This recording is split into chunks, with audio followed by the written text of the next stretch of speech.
What is up, Noel Nation? It's the guys from Plant the Spear here to break down this 2024 Florida State football schedule that has officially been released.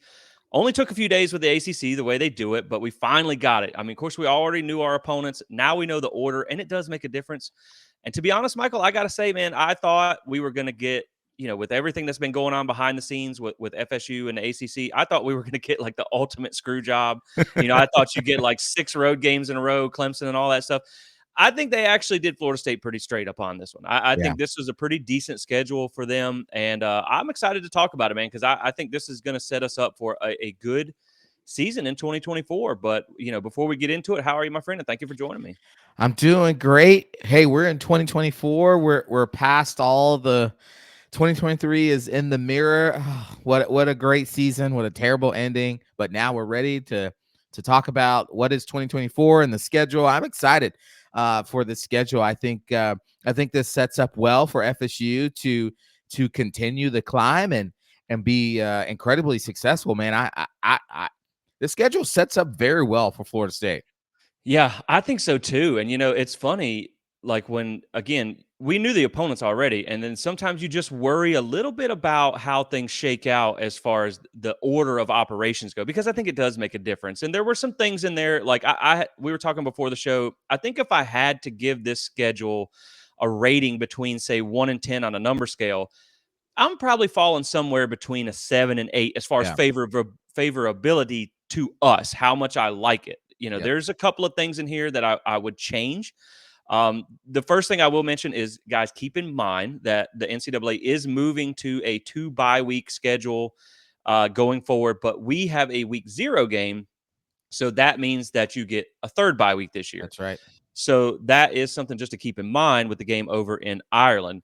But I think, again, that, when you look at knowing that you get the bye weeks and how everything sets up, we'll talk about the schedule in general first, and then we're going to go into a game by game kind of preview of each team. So looking at the overall thoughts, here's some of the notes that I took when I saw some things that the schedule drop. So first off, let's just pop the schedule up here so everybody can see it. In case you haven't seen it, guarantee you probably have, but we'll just Look at take a look that. at it. This is our schedule poster. I'll be trying to get this available for download for you guys. It's on our social media if you want to go download it, save it, print it, or whatever to keep up with the schedule throughout the year.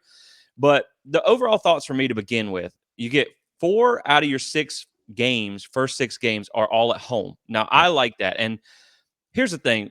I think this team's going to be good. I like what they've done in the transfer portal. The talent floor has gone up. We all know that. I think some of the clunkiness that you saw with the offense last year is when you bring in new pieces, everybody it takes time to gel. It takes time to get on the same page. And as much as you can do in practice, it takes time to get there in a game situation. So the fact that you have not the hardest slate of teams in your first couple of games and you get most of them at home, I think that sets up well for you to kind of get things rolling here. So I do like that.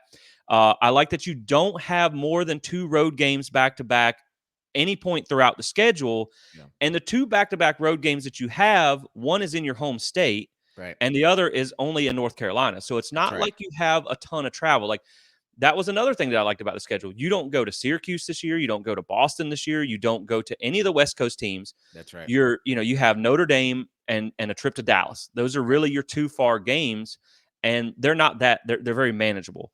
So I do like that as well.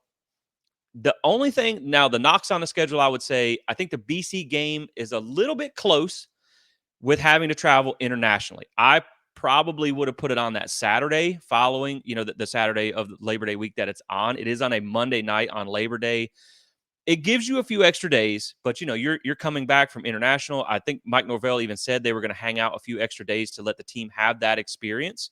So, it's going to be tight, but at the same time, the Monday night game on Labor Day pretty much guarantees you a nighttime primetime slot. Oh So yeah, I for think I sure. think that's huge too. So it's not a big deal, and you get a bye week after that, because I was originally worried, talking about getting screwed by the ACC. I was worried they were going to put a game on that Saturday, and you were going to have a short week, and the only team on the schedule that I would have felt comfortable playing on that short of a week would be Charleston Southern, and Right. we already knew that was before Florida.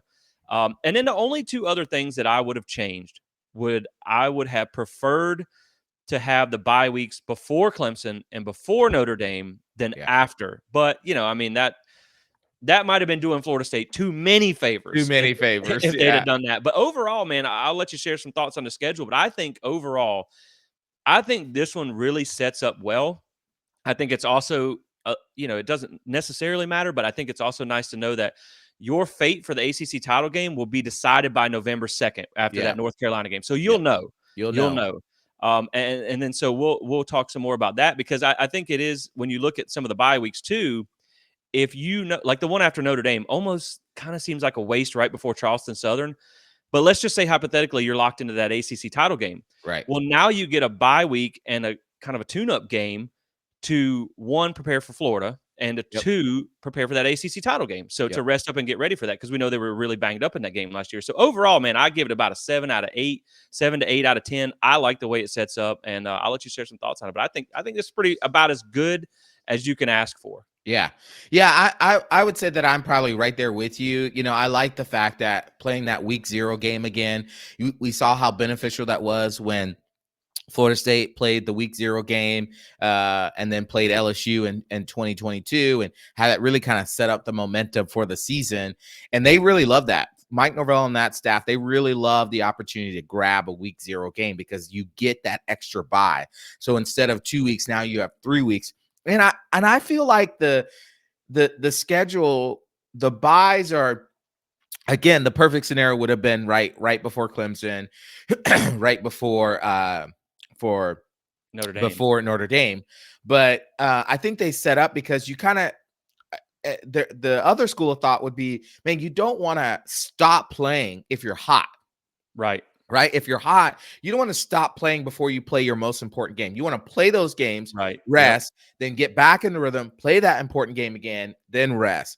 Because if you stop and you got that 2 weeks off and then you're going to go into this game kind of cold, that could be That's true. that That's could a good also point. reverse work in reverse for you. So it's either or. It just depends on which side you are. I think the thing that I'm like, I wish would have been a little bit different is, Florida State has to go to Notre Dame on November 9th. And I used to live in Indiana. That's northern Indiana. That's South Bend. Yeah. That's really touching that Michigan, Ohio like area there. So you're getting the cold. I mean, I'm just telling you, man. And Florida State in the month of November at Notre Dame, historically, not so good. So if you look up the record there when they played Notre Dame in November at Notre Dame. And so, you just hope that they've just come off playing North Carolina at home. We know that Notre Dame is not the same team they were this year. They're still very, very talented. Marcus Freeman, he's going to have a good defense again. And so you just hope that that Florida State is firing in all cylinders when they go into that really frigid of a game. But overall, I'm with you. I think, I'd put it 7.5 of just how good this feels. It Right. really sets Florida State up. If they do what we expect them to do, this really sets them up to repeat as ACC title contenders. Yeah, and the funny thing is, as much as you see all the Florida State fans who live in Florida and the Southeast, they're tweeting about this cold front that we just had come Right. through, but yet everybody's excited to go to the Big Ten. All right, guys, We're about to find out. Make that trip up to Notre Dame, and let me know how fun that game is before That's you. I right. know we hate ESPN. I get all that. I still think it would be cool to end up in the SEC. But before you really throw your hat in one ring or the other, go do that game because long story short, I went to a New England Patriots game on New Year's Eve a few years back, and it was -2. And I'm from the South. I have Southern blood. I thought I was going to die. I was looking for the Yes. medical tent. I had hot hands stuck in places I can't talk about on this show. So that was actually their free gift when you came in the gate was hot hands. So I knew it was going to be a bad experience from the rip. So now sitting in 110-degree heat isn't great either, but Yeah. it's a different animal. That's a different animal. But I will also say too, like you said, I think with not having the bye week beforehand, it does allow you not to have that little bit of rust. I will say neither of those teams have a bye week before you. Oh, that's good. So that's fair there. Yeah. And then I will also say that, and I hate to say this because I don't want to like put this into the ether or whatever. But if it is a really big, because that Clemson game is still going to be huge, that Notre Dame game is still going to be huge. Yeah. Let's say it's either a really hard fought, exciting win, or a very painful loss, you get that extra week to kind of Yeah. recover from it. Yep. So on the Yep. backside, that is it. Yep. And to be honest, man, like I was looking through some of these schedules. If anybody has a gripe, it's got to be Clemson. They Oh, they did not do them any favors. They have Georgia to open the season, App State, who always gives some teams a little bit of yep. trouble. Then you get NC State, Florida State, and you have Louisville, all Ooh, within like kind of the early. Man, it's gosh. they got a little bit of a tough road there. So how we're going to do this, guys, now that we shared kind of our overall thoughts on the schedule, we're just going to go through team by team and just talk a little bit about the game, how we feel about some things. We're going to take a look back at what they did in 2023. I promise you guys, I have put in so much time trying to figure out who is where, but it's like a mad scientist Right. experiment now, trying to figure out. I mean, you got guys that look at Miami's tight end. It's his 9th year. He's got a doctorate as a college football player. It's hard to figure out who's where. So until Right. teams release their 2024 roster and we get past the spring transfer session, we're just going to be kind of doing the best we can to figure out Right. who is where and what. And so we'll go through that. And we're also going to start by taking a little bit of a look at Florida State in the same way we're going to look at the other teams, just so we can refresh our memory on where we're at. But before we get into that, I do want to bring you a message from today's sponsor, Alumni Hall FSU.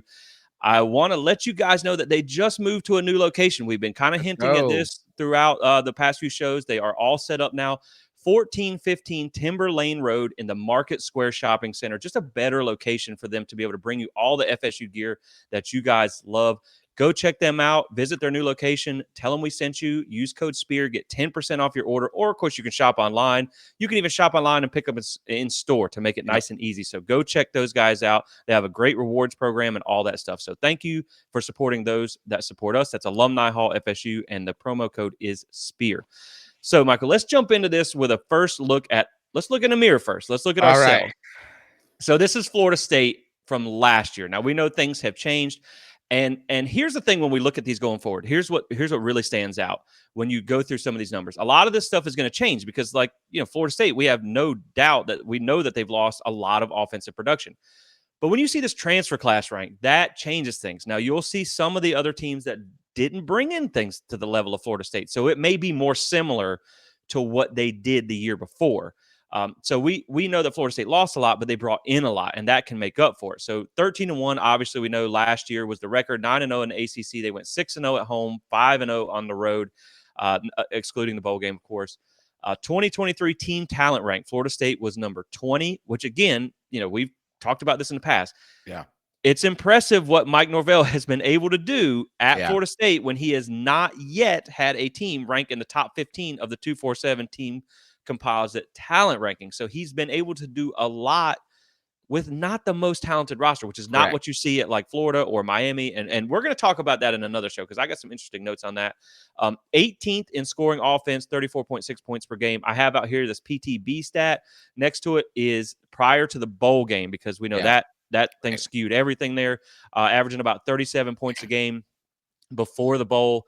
Scoring defense, 18th, allowing 19.3 points per game. That was 15.9 prior to the bowl game. That was a top 10 defense. And your Right. transfer rank currently is third. You have 10 4-stars, 4 3-stars, and the kid from Harvard that just committed is not yet ranked. If they were Correct. below a 3-star, they didn't get mentioned on the slide. So the boxes you see down here on the bottom, if you're watching on YouTube, obviously if you're listening on the podcast, we're going to explain all this so you don't, because you obviously don't have the visuals. But this is the best I could nail down for you guys right now because it's just too much to do for the whole roster. But are they bringing back their leading passer, rusher, receiver, and tackler? That at least gives us an idea of your top playmakers and how many are coming back. Yep. Now, all those red boxes for Florida State don't look great, but we also know that the ones that they brought in, That's we right. know are going to help make up for those gaps. So That's right. with kind of knowing where we're at now, let's go ahead and jump into game one against Georgia Tech on August the 24th. Of course, we all know this one is in Dublin, Ireland. Let's In go. 2023, yeah, that's going to be a really fun Yeah. experience for those who are able to go. I'm still on the fence, probably not going to swing it, but it's going to be a really fun experience for the team and everybody to go. I think it's just an exciting opportunity to get like international, should I say, Absolutely. exposure. So in 2023, Georgia Tech, they went 7-6. 5-3 in the ACC. In neutral site games, they were 1-1. The opening game, they did give Louisville a bit of a, they gave them a They scare did. there. Yep. But that was also Jeff Brom's first game. This is also a Georgia Tech team that lost to Bowling Green.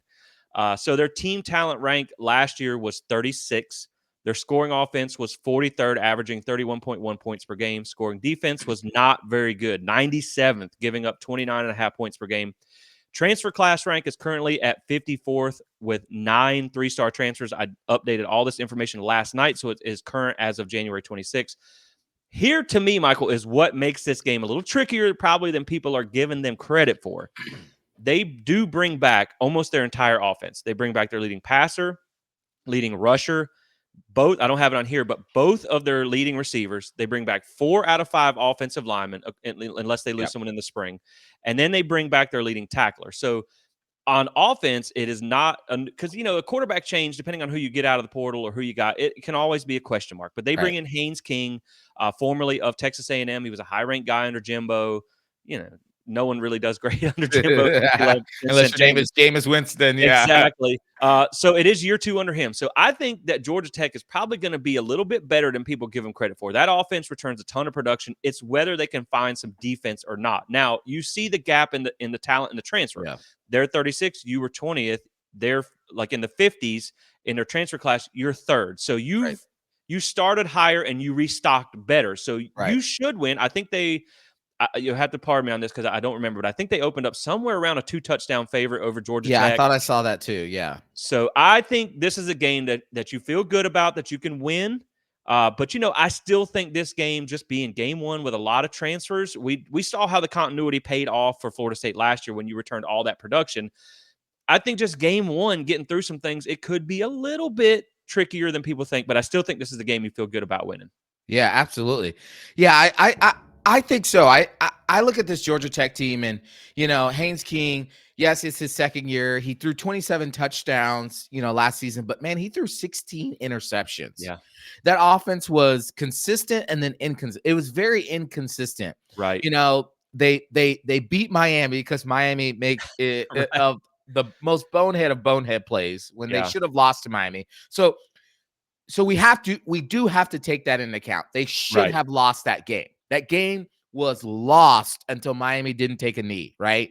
So if you take that out, really the significant thing they did was they beat a top 20 North Carolina team, right? Right. Who They fell did apart throughout who the season. fell apart towards the end of the year, right? They did go into their bowl game. They beat University of Central Florida. I think it was like 30-17 or something like that. And now people will point to, well, they played Georgia close. But let's just be real. Georgia wasn't very interested in that game. They were thinking Right. about the SEC title Yep. game. And so do I think this could be a game? Yes, I think this could be a game. I think they've improved their talent. I think Brent Key has shown, that in the second year, he is trying to elevate their program. I mean, they did much better than it was on the previous coach, Collins, I think his name was. Yeah. And so this could be a game, but it should stop being a game probably after the third quarter. Like Florida Right. State should run away with this game, in Yep. my estimation. Yeah, and I will say too about the Georgia game real quick. Brock Bowers did not play in that game. That's correct. And they also, that game was 31-13 at the beginning of the fourth quarter, before maybe Georgia took their foot off the gas. But I still, like I said, I don't think you're going to blow them out, but I do think that it could be a game that you should win. I really think the biggest question mark for Florida State this year is, one, are they going to land another defensive tackle and linebacker in the portal? That would make me feel a Right. lot better about the Yes. defense going forward. And two, how are these talented but unproven receivers going to Correct. transition onto the field? That's Like right. if I feel good about, we pretty much know what we're getting in quarterback, offensive line, tight end, all these things. Yep. But it's the receivers that are the big question mark. That's Now they right. have a lot of talent, That's but right. how does that translate? So That's right. if they end up being as good as we think they can, as much as they live up to their potential, this team can be really, really good. So Be I really good do, early on. and unless they haven't really, unless they've really beefed up that defense, I like that their defense was their weak point last year, because Right. a lot of times defense is ahead of offense in preparation. Right. So I think that one sets up well. So now looking at game 2, you come back from across the pond with hopefully a win under your belt. And again, now you are starting with 2 ACC games, so you have a chance to really kind of jump out to a good start in the conference. Right. Game 2 is going to come against Boston College at home. This is their first game of the season. They don't play anybody before you, and you are looking at a Monday night game on Labor Day. Again, this is a more than likely going to guarantee you a prime time night game. Yeah. It's still going to be interesting to see how things play out inside Doak Campbell Stadium with the reduced capacity in 2024. But you still get the home crowd. You don't have to go all the way up to Boston. They're going to have to come down to that humidity in Florida. And last time they came here, you beat them 44-14. So That's right. we will see. I mean, of course, they have Thomas Castellano still at quarterback, who can give you a little bit of fits there. He was their leading passer and rusher last year. So looking at them 7-6 last year, it's funny, man, because everybody talked about Boston College. They ended up being as good as Miami. That's So right. That's right. record wise, so they ended up being pretty decent. But 3-5 in the ACC. Their road record was 3-2 last year. So okay on the road. Team talent ranked 54th. Again, this is just another one of those games where you should just have the talent advantage. Scoring offense, 82nd, 24.8 points per game. Not too great on both sides of the ball here. Looking at their scoring defense, which was 86 at 28.3. So they're actually giving up more points than they scored last year. And their transfer class rank is 43rd, currently with 10 3-stars committed. So again, you have a higher team talent rank, and you also have a higher transfer rank by 40 spots. And I feel like you have the coaching edge there. So this is a game you feel good about as well. They do bring back their leading passer, rusher, receiver, and they did lose their leading tackler, Vinny DePalma, at linebacker. So Mm. again, I mean, this is another one of those games where I know things. Oh, and I do want to mention one of their transfers. This should be interesting. Trayshawn Ward at running back. Yeah. So Oh, he yeah. will be making a return to Tallahassee. That's Oddly enough, right. in I don't know if they actually tagged theirs Garnet, but in Garnet and Gold, essentially, it's Yeah. going to be. Yeah. We don't even know which team he's going to play for. Who knows?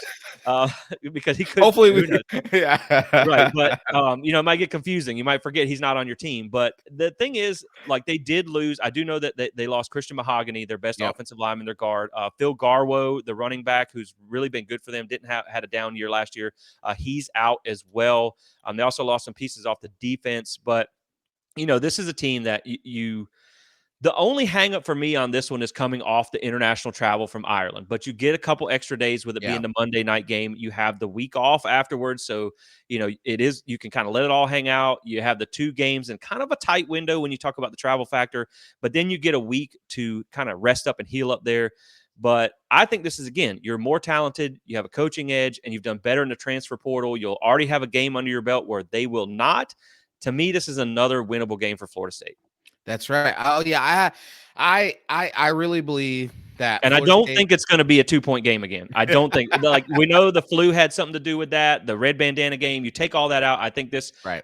this reverts back to the mean of it being a wider score gap. Correct. Yes. I mean, you remember last time Boston College came to Florida State in 2022. They opened the game with a Trey Benson 99-yard Yep. kickoff return, I think it Yep. was. I mean, and that game was over by the second quarter. It was Right. completely done. And so I agree. What I think, if we could, red bandana at Boston College, the flu game, all those things, and as well as we only had 2 game tape films on Castellanos, Right. Yeah. Because they and started the other kid, the or other kid. Emmett Moorhead. He started, Yes. and then they made the switch, and Then they made it the was kind of switch. it was a wild card. It was a wild card. Like they really hadn't fully developed the offense. Well, in that Florida State game, you really saw how they were going to use him. So Florida State and Adam Fuller, they have really good tape on him now to know how to play him better this year. And he is turnover prone. Again, I'm going to keep calling this out. The dude threw 14 interceptions last season with 15 touchdowns. Now he did run for over 1,000 yards and he passed for a little over 2,200 yards. And so, if the defense can contain him, Right. keep him, not rushing for 100 yards in that game. Cause I don't remember what the final rush number, but he was over 100 yards in that game. If we can Right. contain him, hold him to 50 yards or less, and let the defense do what it does, then this game should be over by the third quarter. I mean, clearly it should be. It's Labor Day. It's going to be a night game. All the country is going to be watching. It's going to be one of 2 maybe games on the television that day, Yep. which is Florida State has historically performed very well. I mean, you take out that heartbreaking Miami loss where we fumbled on the in the end zone. It was a Christian Ponder year. Can't Oh remember the yeah, guy who yeah, fumbled, yeah. but anyways, you take out that game. Florida State has historically performed very well on Labor Day games, and so I would imagine they would do the same again with Boston College at home. First game It'd be the first game in Doak where we get Yep. to see how the seating capacity Yeah. is working. But I have confidence that they should be 2-0 at this point. Right, and you figure even with the reduced capacity, you'll be louder than half of the teams are used to playing in because it'll still be a higher capacity than most of the stadiums. And That's right. yes, I wholeheartedly agree. I think that the key here is controlling what Castellanos is able to do, mostly on the ground. Right. You know, like you said, it kind of was a surprise. They didn't really. I thought Moorhead was going to start. I didn't think he Yeah. was going to. Yeah. I didn't think that Castellanos was going to be your starter in that game. And then also do keep in mind that of the 29 points, like Florida State at one point was up what, like 31-10. They went on a 31-10. 28 run. Yeah, And one of those exactly. scores was on defense, on a scoop and score. So they That's didn't right. score 29 points on your defense. So again, I'm with you, man. I feel like they should do pretty good there as far as getting this win here in, maybe not 44-14, but comfortable. I Yeah. think they should be Yeah. able to do that. So game 3 coming up. Now, I'm going to be honest, Michael. Some people are blowing me off here. I think this is going to be a really fun matchup because of the history. This is where Mike Norvell came from. I think this game could be a little bit trickier than people think it is. Now, because Memphis, there for a while when Mike Norvell left, they floundered a little bit, and it kind of almost made you feel a little better about Norvell. Right. Right. You almost like to see a team stumble when their coach leaves because that tells you how good the coach is.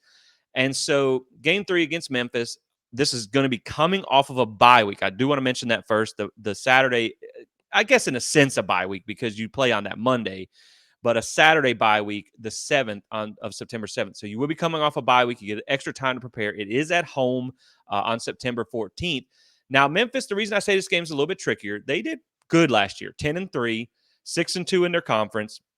They were 5-0 on the road. So they brought it with them whenever they traveled. Again, you have a decided advantage in talent here. Their team talent rank in 2023 was 64th. Their scoring offense was 6th, so their offense is legit. Now, 39.4 points per game. We're going to talk about that offense in just a second. Scoring defense was 95th. So this is a narrative that you see about a lot of teams now going through the schedule is it's rare to see some balanced teams anymore. Like you have a Notre Dame was very balanced, Florida State was balanced. A lot of these teams don't really play good defense. So they gave up 28.8 points per game. Transfer class currently comes in at 67th, so not super impressive there. 14 three-star transfers as it stands right now. They do bring back their leading passer, and this is one of the reasons why I think this game could be a little tricky. The Seth Hennigan kid, it is year 4 for him. He's thrown for 3,000 or more yards in 3 consecutive years, so that's big. Now they do lose their leading rusher, and that kid was good. He was a Yes, he 1,000 was. plus yard rusher, 14 touchdowns on the season. And here's the thing: their running back number 2 only has put up 300 yards and 2 touchdowns last year. So you're looking at almost 1,000-yard drop off because I think he did have a little bit more. He had more than 1,000. I just put this as a 1,000-yard rusher and 12 touchdown difference. That's a really, really big difference there. They do bring back their leading receiver, who was a 1,000-yard receiver, and their wide receiver number 2 is also back, and he caught 900 yards of passes last year. So they got a good passing offense that you're going to have to deal with.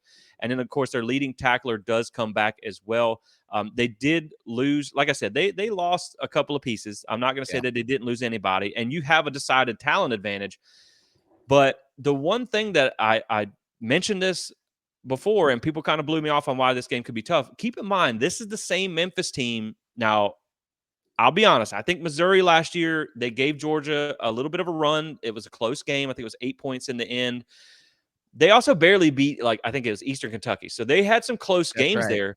But at the same time, this is a Memphis team that went on the road to Missouri, and lost by 1 score. So they Yep. gave Memphis, who finished as I believe, a top 15 team, they gave them fits. So I think this is not a game that you can sleepwalk through. Yep. I'm not predicting a loss here by any means, but I just think this one, you may not be kicking back, relaxing in their stadium, in your new and improved stadium seat until maybe a little later in the fourth quarter. But obviously, it's going to be fun. Mike Norvell knows that coaching staff. That's right. At least the head coach Ryan Silverfield, who was his offensive line coach, he also knows Mike Norvell. So there's that connection there. But I think this game will, like, honestly, dude. I guess what I'm trying to get at here is I think Memphis is probably tougher than a good bit of your ACC games. Yeah. Probably a tougher team than Boston College, probably a tougher team than maybe even Georgia Tech. So I don't think you can sleepwalk through this one. I still think you should win just on a talent perspective, getting them at home and getting a week off. And before they come to you, they play Troy. Troy is no slouch. That's And they right. have Middle Tennessee the week after. So I still think you win this game to start the season 3-0. But again, I wouldn't sleepwalk through this one. Yeah. Yeah. I think this game is going to be more so for Mike Norvell than the players. I won't say emotional, but, you know, he has a great affinity and love for Memphis. Memphis obviously was Right. his first head coaching job, and so he probably has a lot of love for that place. But as well as he's a competitor, he probably wants to Right. beat their brains out to be like, "Look, see, I Right. did go to big and better, right?" Right. And so you just hope that all those that doesn't get in the distraction of the game plan, which Mike has proven over his course of his to really focus in on that. I do think the thing for us to watch out is the quarterback, Seth Hennigan. I mean, he is dynamic, 32 touchdowns, 9 interceptions. He's really good. Now, Yep. again, like I think you mentioned this, the Blake Watson, he's off to the NFL. He was kind of the catalyst for that offense to get it all started and going. But man, they return Rock Taylor, their receiver, who is really good. Yeah. Really good. I think he had 69 catches for a little over 1,000 yards last year as well. And so you just hope that that they take this game seriously. They put this game away. I mean, it if I had to guess, this is probably a noon game, which I hate. It's on the Yeah. CW. Ugh, you know. It'd be great if this was like a 3:30 game because Yeah. then the crowd will be a little bit more amped. And Memphis, they don't play in stuff like this. I mean, let's be real. Yes, they went to Missouri, but Missouri still Right. that stadium is not the same. Even Right. with Florida State at Doak with reduced capacity, the way it's shaped, the noise, all of that, this will be different for Memphis. And so I think this will be a close game early, but late Florida State should pull away based on the talent right now uh Right. to for a win. Yeah, and you mentioned it. He has a soft spot in his heart for Memphis. I don't think it's going to keep him from trying not to run the score up because Yeah. it is what it is. And you learned your lesson last year that you got to. That's right. It's how you win, not that you win. A lot of times. But at the same time, they have an affinity for him. They Yeah. loved Mike Norvell, and they That's were. I right. hope they travel well because Yeah. that fan base when we first took Mike Norvell from them, it was a very cordial It was. It was. handoff. You know what I mean? Yes. It was a cohesive handoff. They were happy for him as well. So I think that could be just a fun game atmosphere Yeah. as well. So I do think that you get the win there. Like I said, I just think that game is probably tougher than even the next one we're going to talk That's about, and right. that is Game 4 against Cal. Can you Cal, believe this? Cal. it's crazy, man. In the Atlantic Coast Coast Conference, so Conference. it doesn't, dude. This is getting out of hand here. But I think the thing is, man, like I'm just glad you don't have to go to Cal because I'm glad we talked about it before. I'm glad you don't have to make that really long cross country flight after also having to go to the game in Ireland and everything. But they will be the interesting thing coming off of this one too, though. They will be coming off of a game against San Diego State. So maybe Mm. AJ Duffy, who is the quarterback who Oh, who transferred to San Diego State, maybe he can give them a little preview of what Florida let's State's going to be go. ready to do. And then they have a bye after this game. So looking at Cal again, September 21st at home. They last year they had a pretty disappointing season. Now Cal's not really been a great team in general, but they did give Auburn a pretty close game last year. And Auburn was a very hit or miss team, had close games against Georgia, Yep. close games against Alabama, got blown out by New Mexico State. So they did put up a fight at least against an SEC team last year. 6-7 on the season, 4-5 in conference. They were 3-3 in road games, and I'm pretty sure they didn't play many East Coast road games. No. So this is gonna this is gonna be a long one for them because I'm pretty sure Auburn was at home last year. Yeah. 2023 team talent ranked 45th, so they're at least in the top 50 there. Scoring offense 48th at 30.2 points per game. Scoring defense was awful. This is the trend that I saw when Wow. we started scouting all these Yes. teams. 114th. Now, of course, they did play some pretty good offenses. Like, yeah, I believe they played Oregon and Yes, Washington they all that did. last year, giving up 32.8 points per game. So the defense is going to need some work for them. Now, here's what did stand out when I looked at Cal: 26 in the transfer Yeah, class rank. So they have a they decent one. They have 5 4-stars. mm, And that's actually, when you look at what everybody else has done, that's actually pretty good. yeah. And 6 3-stars. Of course, there's a couple of guys I believe they have that are below that are not ranked. Notable returns. They do bring back their leading passer, but the thing about this too is he was a freshman last year. He was not their full-time starter, but he did get enough experience to come back this year. They do bring back their leading rusher, who rushed for 1,315 yards. So that Yep. kid is legit. Now I will say, when you look at some of the receivers, they lost their leading receiver and their leading tackler.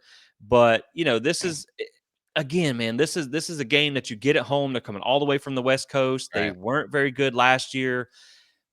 I think it was like their first time in a few years making a bowl last year. Yep. You got the talent edge. I suspect with the transfer class that they signed, they will be better. But I still think this will be a little bit of an East Coast butt whip. Yeah. You'll send them Yeah. back. You remember the old East Coast West Coast rival in the That's rap game right. back in the day. Like yeah, I think this is going to be all East Coast on this one. Yeah, I would agree with you there. I mean, one of the things, their quarterback Fernando Mendoza, he's a Miami native, so he's coming back to this side of the country. Probably play in front of some friends and family, and they'll be super excited for about kickoff, and then Yeah, that game should be over. I mean, he 14 touchdowns, 10 interceptions last season. He finally got the starting job. They ended up losing. I think they lost their bowl game, and they were, when you say the scoring defense was what, 114, yeah, and yes, they played some good teams, but they got absolutely mollywopped. They gave up 50 plus points 4 times last season, that's rough. including to Oregon, where they lost 63-19. I mean, it was a beatdown. Um, and yes, they play Auburn again this year. They have UC Davis and San Diego State, like you said, before they come to Florida State. And so Florida State's coming off of Memphis to play Cal. They'll be engaged in this game. This will probably be another one of those, like, I just don't know. I don't know how the ACC is gonna try to schedule these games, but I have a sneaking suspicion we'll might have back-to-back CW games for this, which will be dumb because Florida State draws the eyes. And plus, everyone's going to want to see how Florida State responds this year after the snub last year. So, Right. And after last year's CW game, I say we just boycott all. Like exactly. we are not doing that again. Not doing that again. But I have Florida State winning this one comfortably pre-spring. Now we'll see kind of what comes out with the roster with Cal, what happens with Florida State, some of the receivers that we've pulled in. But I have Florida State winning this one comfortably. And welcome to the ACC, Cal. Right, exactly. Our palm trees go through hurricanes, so they're a little tougher than yours. So That's yeah, right. it'll be interesting to see. The kid. I'm sure he'll be hyped up to come back to his home state. But if you want a little vote of confidence here, talking about that 114th ranked defense, DJ, your quarterback now at Oregon State, threw for 275 and 5 touchdowns in that Ooh, game. wee. So yeah, that's big numbers. He also ran the ball 5 times for 14 yards. Not a whole lot there, but he put up 5 touchdowns through the air on them. So Mm, your quarterback has already faced that defense and he lit them up. So I think, again, man, like you said, they gave up 50, 60 points at a lot of occasions here. So to me, I think it's really just that talent edge. And then I also like that you've had a few games to kind of get yourself in rhythm, your that's offense in right. rhythm. That's And right. if you can kind of expose that defense Yeah. for what it is, then I think you can run away with that one for Yep. sure. So now looking at the next game, game 5, So where we again, get into the a meat. right, another new ACC opponent against SMU, a powerhouse from way back in the day. And then they have kind of, they fell off with all the things that happened back then, and they've kind of built their way back up. They had a good season last year. This is an away game on September the 28th. Looking at SMU last year, now, of course, they play in Dallas. For those of you that don't know, it's not a giant stadium, so it's not like, it's not, I think I looked at their first game and there was like 20,000 people in attendance. So it's not probably now you'll get a bigger draw for a name like FSU, but I'm Right. sure a lot of the Texas Seminole clubs and all that stuff, you're probably going to see a good bit of Garnet Gold in that stadium as Oh well. So yeah. they're going to Oh be yeah. excited for that. I've already had people comment on some shows and stuff where they're like, I'm excited about this one because I get to finally go to a game close to home. So Yeah. it's not going to be really a daunting environment. Now, when you look at SMU, so they went 11-3 last year. Great season, but here's what stands out: they were Mhm. 0-3 versus Power Five. That's right. Looking back at I went back and I was like, well, when's the last time they beat a Power Five team? And it was in 2021 when they beat 5-7 TCU. So Mm. it wasn't really a very good Power Five team that they beat. And since their last win, they're 1-5 against Power Five teams. So that's what makes you feel a lot better about this game. Now, I will say that when you look at, and first off, they were 6-0 at home. So, again, they're better at home. But looking at the 2023 talent rank, they're at 34th. So they're more talented than pretty much every other team that we've talked about up to this point. So, the potential is there. I will say that. But the scoring offense, again, good here. Eighth, 38.7 points per game versus Power Five. And I made sure to make a note of this versus Power Five, they were scoring 14 points a game. Yeah. So not too great there. It's just, again, man, it's the thing is when you look at, and I just want to mention this real quick, is when you look at what a lot of those Big 12 teams did last year coming into the first year of being a Power Five team, the UCFs, the BYUs, I think pretty much every one of them finished like way below what they did as a non-Power 5 team. Yeah. Yeah. So making that jump is not easy. Now, if you're watching at YouTube at home, I must have forgot to change this one. The scoring defense was not 114th. It was much better. Their scoring defense was 11th, and they were giving up 17.8 points per game. But against Power 5 teams, that number jumps to 28.3. Versus non-Power 5 teams, it was 16.4. So again, Wow. that's a huge. You're talking about going at, so here's the thing: their scoring offense against non-Power 5 teams averaged 43.1 points per game. Ooh. Against Power 5 teams, 14. Their Oof. scoring defense against non-Power 5 teams gave up 16.4 points per game versus Power 5 teams, 28.3. That's a night Yeah. and day difference. Now, Yes. their Yes. transfer class is at 34th. And they do bring in 1 4-star and 10 3-stars. So they have a pretty good 11 Power 5 transfers. So they have a pretty good transfer class. They do bring back their leading passer, their leading rusher, which I have a question mark next to this because I haven't seen him confirm that he's coming back. I haven't seen him say that he's going to the NFL. But little tidbit for you here, it's Jalen Knighton. Most of you probably remember that from Yeah. Miami, the For Rooster Kid. Miami. There. Yep. Yes. So we were in on his recruitment, and then That's so they right. do leave. They do lose their top receiver, and they do bring back their top tackler. Now, when you talk about the quarterback who comes back, this is another. He's a good player, but from what I understand, and I don't follow SMU that closely, but I think he actually got like a season-ending injury their last regular season game. Now he should be back for the Right. season. Obviously, if it's a leg fracture or something like that. But you may miss some of that prep time. He may not be full go in spring, so that could make a difference. And looking at what they did against Power 5 last year, they lost to Oklahoma 28-11. They lost to TCU 34-17. TCU was 5-7 last year. It was That's not a right. very good team, and they got handed to. And then they lost to Boston College. Welcome to the ACC. Welcome to the ACC. Everybody was like, I bet SMU comes in and makes some noise and all this in the ACC. Well, you just kind of beat a mid to bottom tier SEC team or ACC team, and you lost in the bowl game. Mm-hmm. So, and they had some opt outs in that game as well, too. That's right. So that's going to be interesting. Now, they did beat number 22 Tulane last year, and they did beat Memphis. So they're not a slouch. But Right. again, I just think this is that transition period from until you are able to build up to that Power Yeah. 5 level. It's just a different conversation when we talk about the Absolutely. Big 12 teams. Like I said, the UCFs, who was like, we're the, everybody, for those of you that don't know, Miami, Florida, Florida State are referred to as the Big Three in the state of Florida. So they were always, flapping the gums about Talking about the Big Four. we're Big Four. We're Big Four. And it's like, okay, buddy, wait till you go play in a Power Five conference. And then they did not do so well. So, Correct. it's just a different conversation. But It's a I think different this is animal. I think SMU is a team that with that Power Five in a few years, I think they could come up. But I think Right. right now, I think Florida State's the better team and gets the win here on the That's road. right. What's the old saying? This ain't your great granddaddy's SMU, right? Exactly, and Right. they talked a little smack whenever They did. when we opened up the law. So we can't wait to get you to Dallas. How rude of you! It's like first off, you haven't been in the ACC long enough to get screwed That's like right. we have.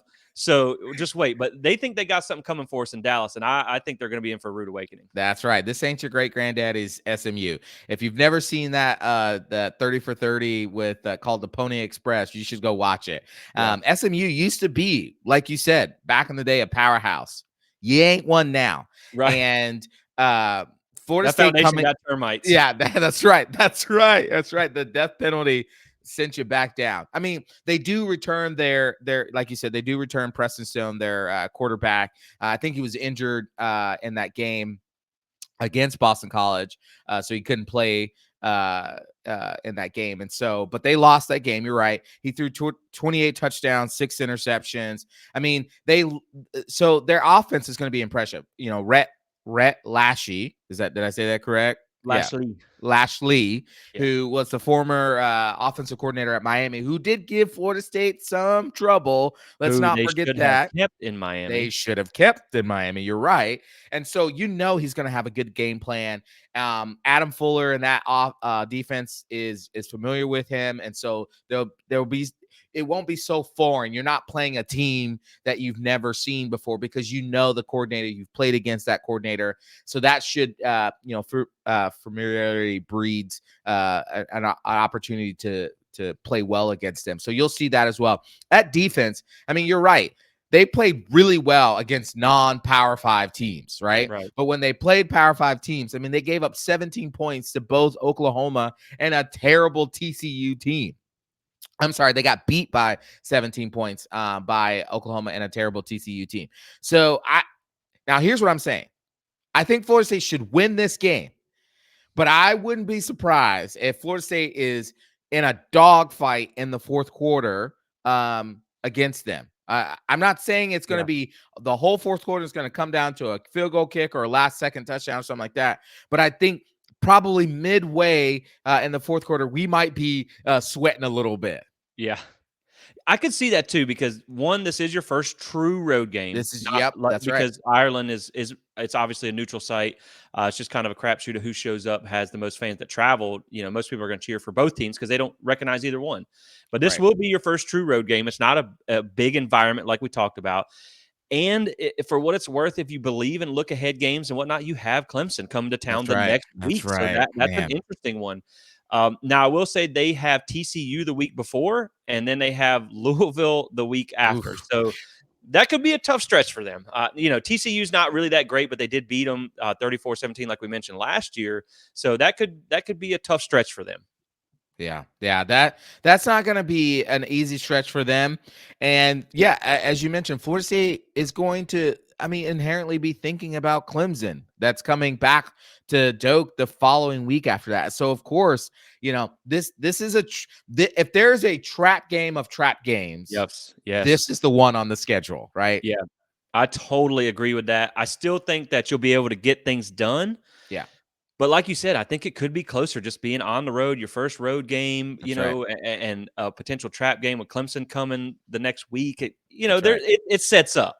Yep. It just like I said, this is why we're doing pre-spring and post-spring. That's right. Once you see the spring game, you get to see some of these. Someone asked me the other day, do I think the spring game matters? I said, no, I don't think it matters in a sense, but it's our first look to the public eye at some of these new receivers and things. So if they come out and they look really good, and maybe they clean up with a few more pieces in the portal, I think that makes you feel better about games like these. But again, it's a good offense, so they could give you some fits. Right. And the other side of this real quick before we move on to the next team is the reason why the spring is not going to show you much of like, oh, they're going to be dominant, but it shows you're looking for battles. You're looking for position battles. You're looking to see how the receivers progress, how DJ is responding to the offense. Does it look smooth? All those things. Right. But the most important part about the spring that, is that makes you want to pay attention is what happens after. This is the second portal season, right? Right. So who's leaving, who's Yeah. coming in? That's why the spring's important.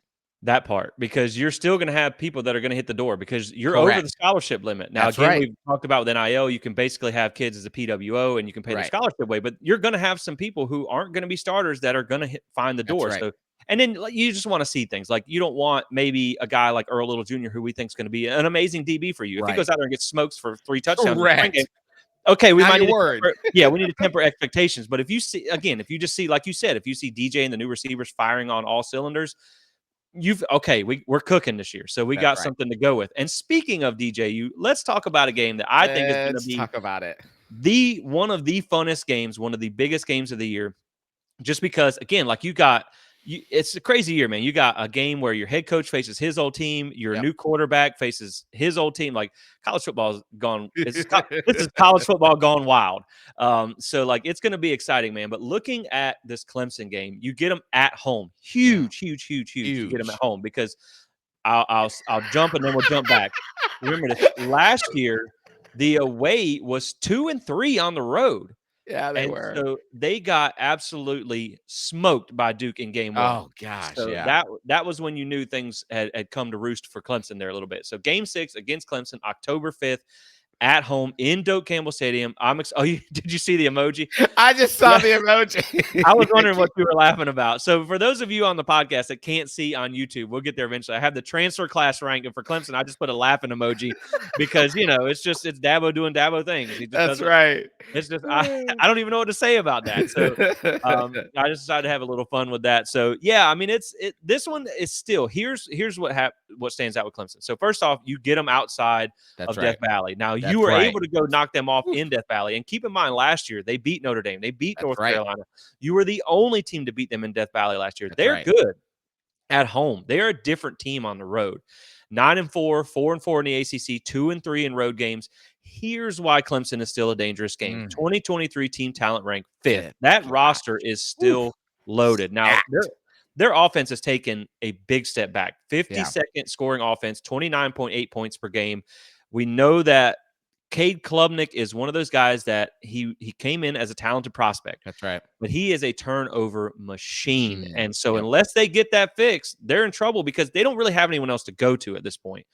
And their scoring defense was 30th, allowing 21.1 points per game. And I have a note here that says that was their worst, their highest amount of points allowed since 2015. Oh So that man. defense has steadily decayed since Venables left. And now in 2022, it was at 20.9. So just a shade lower. But again, you see the trend of how Yep. that defense has gotten a little bit worse. And we're going to talk about that in just a second because I have some notes here. But the transfer class rank obviously gets a laugh emoji here because they haven't signed anybody, not a No single one. person. Now, they have lost. I also have here that they have lost 10 transfers so Yes, far, they 6 have. 3-stars, 2 4-stars. Now, they do bring back their leading passer, their leading rusher, because believe it or not, Phil Maffa was their leading rusher Yep. last year. They do bring back their leading receiver, who I believe was a freshman, so he's not going anywhere anytime soon. Then they lose their leading tackler, which that's kind of where I want to focus on things here. So we know their offense. First off, you have to say that they lost Bo Collins, who was one of their Yep. better receivers. That's right. To You'll get to Notre see Dame. you'll get to see him later in the season. That's right. They did lose Will Shipley. Yes. Like Finally. exactly. Finally.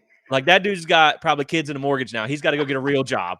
So I mean, I'm sure he's got a master's, a PhD, Gosh. and all that stuff. So, I don't know who their next little white receiver will be that's going to play there for 15 years. But, after Hunter Renfro and now Shipley, like I'm sure they got someone waiting in the wings. Exactly. But they did lose some pieces. Yes. They lost a couple of pieces on the offense, but the offense wasn't what scared you. It was the defense that was defense. so Yep. good for them. Yep. Now, of course, we know we're going to find out. Like last year, the Duke game exposed them. Now, again, a lot of that was what they did, turnovers and Right. things like Right. that. But they kind of struggled a little bit to start the They season. did. Now, they get Georgia this year. So we're Right going to at see bat. just how good they are game 1. But that defense, man, they lose Jeremiah Trotter Jr. That's their Yep. leading tackler. Excellent linebacker, declared for the draft. They do get the Barrett kid back. I believe that's his name. He will be back. It's Barrett Carter. Yeah, he'll be back. Yeah. He's a very talented linebacker, but they have pretty much now. Here's the thing.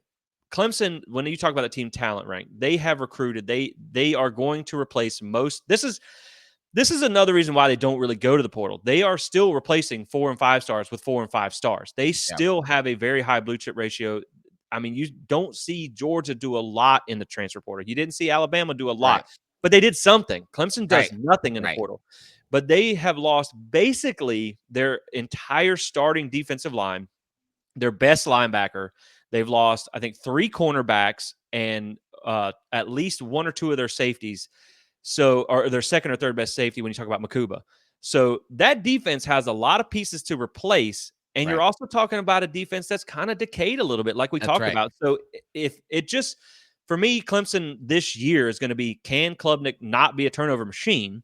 Correct. And their offense finds some life without Will Shipley and without Bo Collins and with still a receiving core that's not that dynamic. That's And right. then can their defense still be the Clemson defense that we know with losing all those pieces? Now they're going Yeah. to bring in talented guys. They're going to have Absolutely. 6 games or 5 games or whatever they get before then. Now they do get Stanford before you, and I have a note that that's home because obviously That's traveling right. to California would make a difference. They have Wake Right. Forest after, not a big deal there. But I think just getting them at home, finally having the confidence to know that you can beat this team. Because guys, Right. I mean, remember it Whew. had been a long 7 time. straight. Yeah. It had been a long time since you had beat them. So now the fact that you have that confidence, you got DJ as your quarterback. You know That's he's right. going to be motivated for this game. Now, all the motivation can be great in the world. You can still go get Yeah. your face kicked in. But I Yep. think he's going to have a chip on his shoulder because they said he was the problem, and That's it right. proved that he was not the problem. So I think he's That's going to right. be very motivated for this game. This is going to be a big one. I'm sure it's going to be a sold out night game, depending on what Clemson does early in the season. I don't think they're going to beat Georgia, so they'll probably be a 1-loss team coming in. But if I had to pinpoint your win-loss floor, this is one of the games that you put as the highest probability that you could lose, Correct. just because they have a higher talent ranking than you. Correct. They are still have a loaded roster. But man, I think you get it done at home. I just think you have, even with the unproven pieces. I just think Clemson seems to be fading, Yeah. where Florida State seems to be climbing, and I think you've kind of passed them a little bit. So I Yeah. think Clemson's still going to be a good team, but I think you get it done in Doak this year. Yeah, I mean, this game, every year this game comes around, and you're like, there are some years you're clearly like, yeah, we about to get our butts handed to us. Yeah, right. And then you have a game like 2021 where they go to Clemson and they're literally a screw job from the referee and a fourth down conversion from winning the game. Like, Right. and they had no business being in that game, right? That was the Yep. Toafili toe touching on the sideline Right. game. And so, yeah, they get Georgia at Mercedes-Benz. Let's just go ahead and call that an L. Doesn't matter who's playing for Georgia. That's probably an Right. L, right? Yeah. We're probably all playing for second place this year. It is what it Exactly. is. It is what it is. But then they got Appalachian State at home, which is a game that, man, Appalachian State, App State, they give people trouble, especially if your name is North Carolina. Exactly. 2 double overtime games in a row. So yeah, that's I mean, so you got that. Now they do get the bye week. So they got 2 games, the bye week. Then they get back-to-back games with NC State and Stanford at home before they come to Florida State. So in theory, you have basically 5 weeks to get that offense and defense figured out. Now, this is year 2 with Garrett Riley, who's the brother of Lincoln Riley out at USC. The offense did get better as the year went on, but you still had inconsistency from Cade Klubnik. So you're not really sure. He's either a redshirt sophomore or a junior. I'm not really sure. So this is 3rd year of him. 2nd year as a full-time starter. If he doesn't put it together this year, then is it Garrett? Is it anybody, or right. is it Dabo? Right? That's the question becomes. Right. They went 10-3 in 2022. They went 9-4 in 2023. So as you said, you see the steady decline. This is the first game that's a toss up for me. Like, I want to pick Florida State because Florida State is at home, but it's Right. also Clemson, who has proven, as they had the 7-game win streak, they can Yeah. come and Doak and beat you. Right. I'm going to give the slight advantage to Florida State because it's at home, because Florida State is on the climb and Clemson seems to be in decline.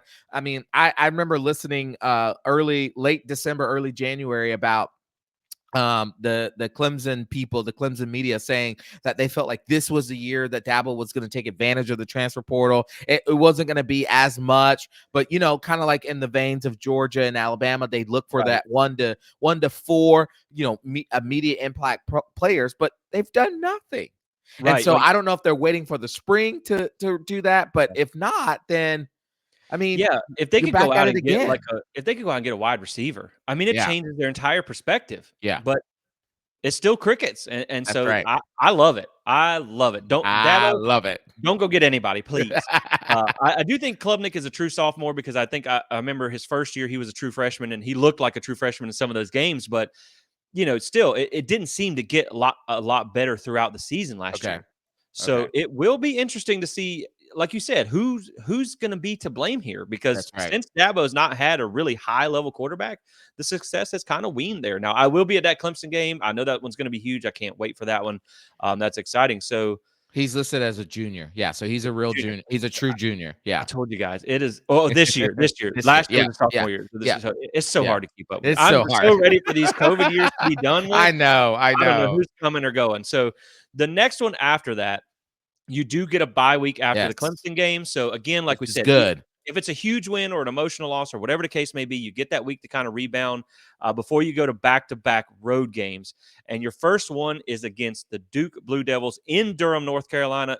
First game, first year for Manny Diaz, coming from Miami. Well, he's actually coming from DC at And Penn State, that's but you right. know him from his years at Miami. And the thing about them with Duke is they had that really good year, Yep. and then I thought they were going to take a step back because that schedule I think was like 96 or something like that, Yeah. the year that they did good, but they also had a little bit tougher schedule last year, and they That's did. right. I know Riley Leonard had a lot to do. His injuries had a lot to do with that, Right. but I just think now, like if you had Elko again and they hadn't lost Riley Leonard, this game's immediately more interesting. But I think That's just right. starting over again, Game 7 versus Duke on a Friday night on the road. For those of you that are listening, I will be at that game Let's in North go. Carolina. So yes, any of you Carolina Knowles or whoever's in the area, hopefully we can put something together, meet up for that game. It should be a Friday night game, so that Yeah. should be fun as well. So I will be there. I've already booked the hotel, and so I will see you guys there if you're going. So let me know in the comments if you're going, if you're watching on YouTube. 2023 record for Duke ended up being 8-5. Of course, we know their marquee win was against Clemson. And then they went 4-4 in conference play, 6-1 at home. So they had a Yeah. good home record, which included the beatdown of Clemson. 2023 team talent ranked 67th. So they're just still not where you are. Remember, you have never lost to Duke ever. So Ever. like that is something to watch this year. Now, again, you're going to want to, make sure that you don't put that at risk. So, Right. so then you have the scoring offense last year, 68, 26.9 points per game. We know their offense wasn't great. A lot of it had to do with the Riley Leonard injury. He's Injury. at now Yep. at Notre Dame. He's more of a runner than a passer. Anyway, we'll That's talk right. about that a little bit with Notre Dame. Scoring defense was good. Mike Elko's a defensive mastermind. I mean, he had a great defense at Wake Forest, great defense when he was coordinator there, great defense at Duke, 16th, giving up 19 points per game. But they lost some important pieces That's right. off of that defense. Now, their transfer class rank is down at 52nd, so they haven't picked up a lot, but they did nail it. I mean, I was shocked when I saw this, to be honest. I was like, dude, what? Malik Murphy went where? Yeah. They Yeah. did land a huge addition at quarterback. That is their 1 4-star transfer and then 3 3-star transfers. They do lose leading passer, leading rusher, leading receiver, and they do bring back their tackler. So, again, they also lost, I will say they lost their left tackle, Graham Barton, who is I believe, multi-year all ACC type of player. They lost some pieces on defense as well, especially on the defensive line, some of their best pass rushers. So, with the addition of Malik Murphy, I think it really ups it's almost like adding Cam Ward to Miami. Like That's it right. ups your win floor immediately because I did not expect that. That's right. I thought that maybe they had captured lightning in a bottle by getting a guy like Riley Leonard, who was an underrated quarterback who ended up being really good. But without him, I just think Manny Diaz is a good defensive coordinator. He didn't do great as a head coach, but he That's had right. good defenses at Penn State. They had a good defense last year. I think Duke will be they'll remain maybe not the punching bag of the ACC like they used to be. I think they'll still be that kind of middle to lower third tier team. Right. And why they start over again. You just kind of feel bad for Duke having to like get a little taste of success, and then their coach bolts. But at the same time, he just waited for Jimbo to get fired, and then he went That's back and right. took the spot. So yeah, but I think this is one where you go on the road, you keep the unbeaten record against Duke, and I think you get a good win here. And it's, unless Malik Murphy really just turns out to be that dude, I think you can probably get this one in a comfortable fashion. Yeah, that's right. Yeah, Manny, listen, Manny is a former Noel, so it's always really hard um, to really be like against him. Uh, but he's going to Duke, and they lost a lot. They lost Riley Leonard. They lost. I mean, that team was very heavily dependent upon um, uh, older players, grad transfers, Yep. seniors, and so they're all gone. I mean, it was loaded with Right. grad transfers and seniors, and they're gone. So this will the term like rebuilding. This will be a rebuilding year for them, but they got Malik Murphy. I mean, Yeah. that dude is Yeah. no slouch. I mean, he was a good Yeah. quarterback at Texas. So, I'm not saying they'll beat Florida State, but this is going to be a night game at Duke. It's a Friday game, and Florida State historically on Friday games, it's just not been a fun time for Florida State. Yeah. And Duke, that stadium, Wade Wallace, I think it's called Wallace Wade, whatever it is. It's not intimidating, but you saw what happened when Mhm. Clemson went there last They year. showed up. They showed up, and so Florida State's going to have to be ready because Florida State is coming off a bye week, but the next week is Miami Right. week, right? Yep. And so Florida State's going to have to be focused to get this win so that they can then get into Miami. If they're thinking about Miami and all the trash talking, that's all that stuff. This is number 2 upset central right here. Yeah, This of is a trap tricky game. games, I Trap game. definitely put this at number 2, and it really just depends on how the quarterback situation shakes out because, Right. like you mentioned, when you're dependent on a lot of those older guys, this is very akin to what you saw with Wake Forest. Yep. Wake Forest had their most successful stretch because they had so many COVID seniors That's and right. and 7th, 6th, 7th, 9th, 10th year seniors or whatever. When they lost all those guys, That's right. you see what happened. They went Yep. 3-9 last year, so it could be a step back, but it could be a trap game with Miami on the other side. They did show up at night for that Clemson game, so we'll just have to see how that one plays out.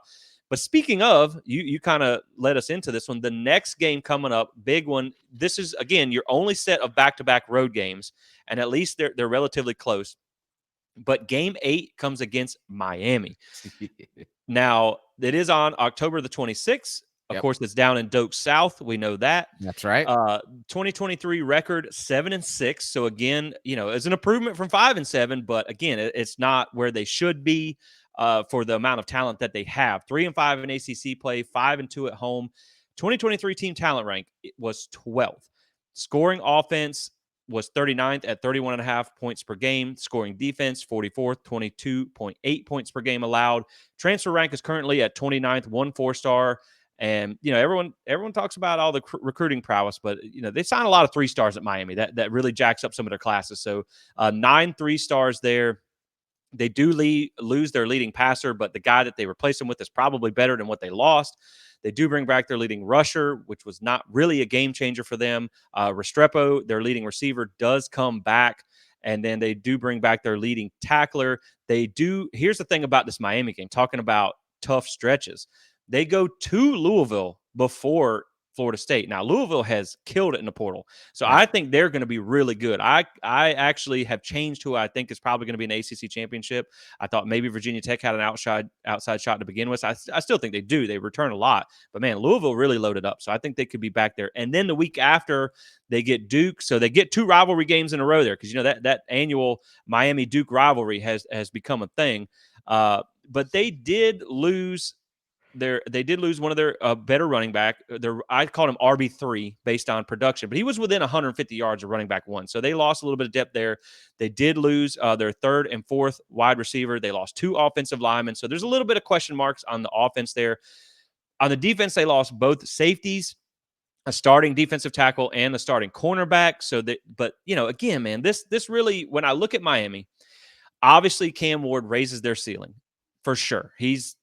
But it's a kind of a put up or shut up year for Miami. First off, they have another just Charmin soft schedule outside of the Florida game on the road and Florida State. Like they do have a tough schedule, a very manageable schedule. I mean, a very soft schedule. So to me, this is a year where Miami should go 9-3, 10-2, and anything less Right. than that's a disappointment because you Yep. have the talent, you have your quarterback now. There's no more excuses in Right. Miami. It's, oh, That's these right. are all Manny guys, and I went That's back and I'm right. like, no, half of these guys were transfers that were brought in by Correct. Mario. So, but you Correct. got your guys. It's time to put up or shut up in South Florida. I think this is going to be, and we talked about this before the show, man. A lot of people don't like to hear this. This is, to me, one of your top 3, maybe top 2 hardest games on the schedule, just Yep. because Miami does have that talent. But again, when you look at what Mario Cristobal has done, and while I'll let you share some thoughts, I'll see if I can find the notes that I have on it. They have been the talent advantaged team in so many games Games. Yep. and still lost. Lost. And So still until lost. I see it from them, until I see them put it together, when you look at what he's done without Justin Herbert, it's not been impressive. Nope. So again, we'll have to wait. I'm with a wait and see with Miami. All the potential's there. Easy schedule, talented roster. You got your quarterback. You saw the things come out the other day. Ja'Cory Brown was on a podcast saying that he doesn't Yeah. think Cam Ward even really wants to be Yeah. there. I know. I saw that. I was like, So, oh. so maybe some culture, locker room issues there. I don't know. We'll see. But I still Yeah. think this is going to be one of your top 3 hardest games because it's Yep. a rivalry, because of the talent that they have and where it is. But I still think Florida State, again, I think you have the coaching advantage. And I think that Yep. they're going to get it done. But this could Oh, be yeah. a tough one. Yeah. Yeah. I mean, here's the thing. You're absolutely right, man. Miami. We hate Miami. Florida State is 5-2 since 2010 down at Doak South. Okay. 5-2 since 2010 at Doak South. In 2021, Miami had the better team. And Yep. Florida State, I know this was at Doak, but Florida State was up 20-7 at halftime on that better team, the more talented team, right? Now that was I think that was Manny Diaz, so that wasn't Cristobal, but still, it's just this thing right now with Florida State is on the climb. And outside of, like you said, with Justin Herbert, Mario Cristobal has proven to be a terrible coach. He can recruit the heck out of college players. Like, we'll give them that. Man, they've won Right. the recruiting national championship Yeah. every offseason for the last 3 years or whatever it's been. I mean, gosh. I mean, their fans, the moment they got Cam Ward, they got on Twitter. They were like, oh, we're going to dominate. We're, Hang the banner. hang the offseason championship banner. Okay. But what matters is what happens on the field, Miami. I'm going to just tell you this right now. Now, Cam Ward, don't get us wrong. Everybody wanted him, including Florida State. I mean, they held out because he was 1A, and as we know, DJ was probably likely 1B. They were pretty equal. But once it came clear that Florida State wasn't going to get him, they went all in on DJ. They believed that. Cam Ward went to the NFL. NFL said, not happening this year. So then he held Miami hostage. So Miami had to break the bank to get him there because Miami was going to have some JV high school football player play their quarterback for him this year. Puffenberger. Puffenberger, right? So yeah, like Cam Ward, he's electric. He is phenomenal, but he is turnover prone. I can't even remember I don't have the numbers in front of me, but it's like 14 fumbles this year. A lot. Let's just go with fumbles, a lot. Sacks, interceptions, right? Yep. So for every, I forgot, I read somewhere it was like for every explosive play, there are 3 to 4 bad plays. I forget what the ratio was, but it was somewhere like that. I was like, wow, okay. Yeah. And so the talent is going to be there. Let's make no word about it. This, to me, is another toss-up game. I would love to just go be fully confident Florida State's going to kick their butts. It's going to be great again. This is going to be a toss-up game. I give Florida State the slight edge because Florida State has proven consistently that they're prepared for this game. I mean, every Miami game Mike Norvell's coached in, he's undefeated, right? Because I don't count the COVID year. He didn't get the coach in that one. He's undefeated. And until, like you said, I'm right there with you, Jesse, until Miami proves that they can actually coach up to the level of their talent, I'm always going to pick against them. Right, because they keep saying, "Well, we're loading up now." It's like, but y'all have had talent for years, and you've just never Years. done anything with it. And the notes that I have is Mario Cristobal without Justin Herbert, and we can have a whole separate show on Oh, the state of the Big Three coaching. I plan that's one that's coming up. Without Justin Herbert, he's 19-19 against Power 5 teams, 3-9 in wow. ranked games, 0-3 in bowls, 16-14 in conference play, which was including a 7-2 record in 2021 against teams that were 36-50. Wow. Now, when you talk about teams that are ranked higher than them in the talent composite, they have beat two, and they also lost to those same two teams, Clemson and Texas A&M. But when you talk about him facing teams where they had the talent, he is 10-11. Oh, Has a losing record against teams that they have a better talent advantage in. Now, for reference, I understand that you can couch this a little bit because I'm not including the COVID year or whatnot. But over the right. last 2 years, this is the last 2 years for Mike Norvell in 22 and 23 against teams where they are less talented, against more talented teams. Mike Norvell is 8-2, Mm. and against teams where they have the talent advantage against lesser teams, he's 19-2. So that right there kind of just tells Nails you you right there. it's coaching. It's coaching, man. And again, until I see it now, again, like you said, Cam Ward is a probably a higher. He's a high ceiling guy. But Right. he's also a little bit But below oh, floor guy. Even yes. as good as he was, now I understand you're gonna have more talent to work with it at Miami than he did at Washington State. They were still 5-7, Yes. and I Yeah. think they won 7 games the year before, so That's they right. weren't great with him. Right. So No. if you have a guy, and that was another thing that came out in the Ja'Curry Brown interview. He said, now he didn't give a number, but he said like, bro, if you saw the number that I saw, wow. And so Yeah. I really do think it became a situation where Miami knew They were you desperate. got to win this year. You have Yeah. to win Yep. this year, or else things might start to fade down there. And so I think they opened up the purse strings and they got who they needed to get. But Right. again, that also takes the excuse out with that That's right. schedule that they got. If they don't win 9 or 10 games, it's going to be. I'm That's not right. sold still. That's right. And just with Cam Ward, I mean, the like you said, the ceiling is high for him. The floor is really low for him. Right. His range of good to bad is so wide. Whereas with DJ, his range is much closer. Where Right. you almost know he has the arm for the explosive play. He can run. His problem has been the short to medium accuracy, which I think Mike will scheme around to help that be better. Whereas with Cam, I mean, you have just this wide. You're just like, I'm not Yeah. sure which Cam we're gonna get, and I like knowing. With Jordan, you just knew we're in this box.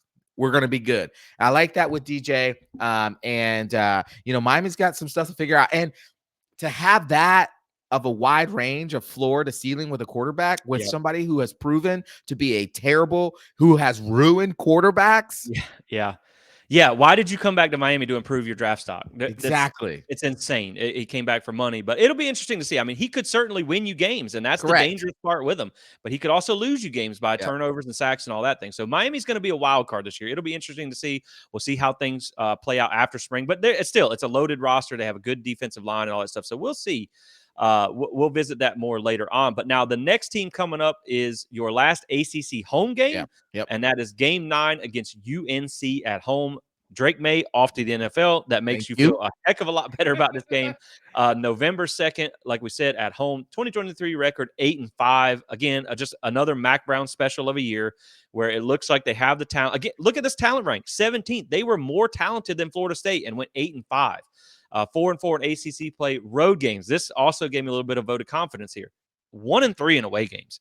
Woo. So you get them in Doak. Again, Mac Brown, he has never beaten Florida State as a head coach. So that is there as well. I mean, even remember back to what was it, 2020 or 2021 when they came in as a top 5 team and, Yes. and lost to Florida State. So again, I always joke about the Mac Brown special, but it's a real thing. And so I've heard they've made some staff changes on the defensive side that should get things a little bit better there, but you got some things to replace. So their scoring offense last year was 20th, 34.5 points per game. Scoring defense was 75th, 27.3 points per game. We know they don't do well on defense. Transfer class is currently at 49th, 1 4-star transfer, 6 3-star transfers. And I got here that, of course, we know their leading passer is out. That was Drake May off to the NFL. Their leading rusher does come back. Yeah. But Their leading receiver, he's not back, but I put an asterisk by that, and I'll explain that in a second. And their leading tackler is gone as well. Now, the reason I have an asterisk by that is because technically their leading receiver by yardage had 12 more yards. I think it's J.J. Johnson or something like that. He is back, but Tez Walker played in a lot. He had 12 less yards and 5 more touchdowns in 5 less games. Yeah. So he was by far their best receiver. So you Oh just yeah. lost a generational, in a sense, quarterback. You just lost a really talented wide receiver, but they do bring some pieces back. They get back their leading running back who had 1,500 yards on the Oof. season and 15 touchdowns. But I do want to point out he had 253 rushing attempts.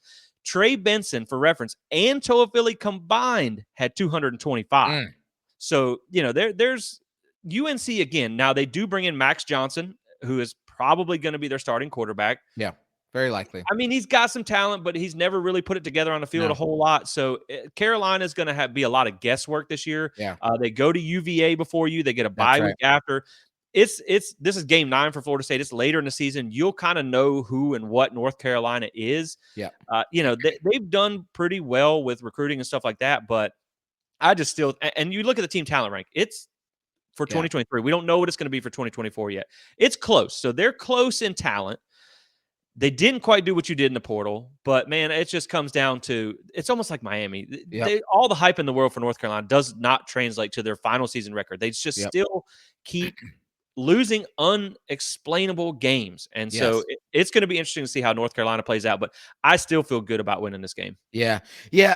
I didn't say this during the Miami one, but this connects to North Carolina. Miami, one of the reasons I like Miami in October always is because over the last 20 years, Miami has proven they're what do they call it? Front runners? They're front runners, right? Right.